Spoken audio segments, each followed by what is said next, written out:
Revelation 624. From the 17th of October 1938.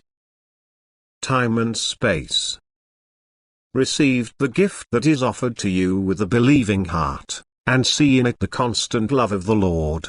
In the union of the work of all natural forces, men sees a regulated activity of all spiritual beings, respectively of the spiritual forces expressing themselves in nature. All these carry out the one will that commands them, and they act partly guided in an imperfect state, partly self-willed, but wanting the same, if their spiritual state already corresponds to perfection. Thus, the respective activity of the spiritual beings will now also adapt to their state of maturity. There is so much in God's work of creation that requires the activity of the spiritual beings, from the animation of the smallest creatures to the spiritual advancement of the human soul. Nothing exists that can do without this spiritual power, because all existence is inevitably connected with it.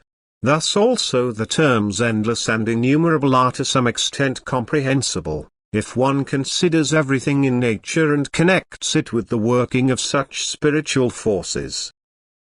Then it becomes clear to the human being that also never and never the term time and space can find application in the work of creation of God, that everything is from eternity and can never pass.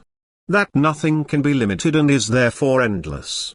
And that the creative power manifests itself in innumerable formations which are in constant, not to be destroyed life.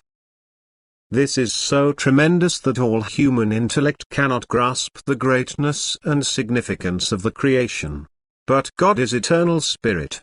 All things are subject to Him. He knows about everything and sees everything.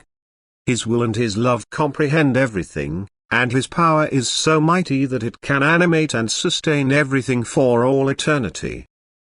Everything is likewise subject to the Spirit out of God, provided that He has brought about the unification with the eternal Godhead. Then all power is given to it and it only always works according to the will of God.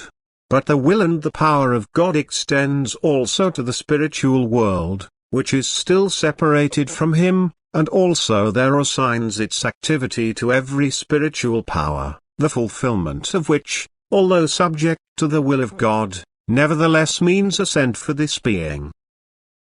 The entire work of creation is therefore as it were the working place of innumerable spiritual beings.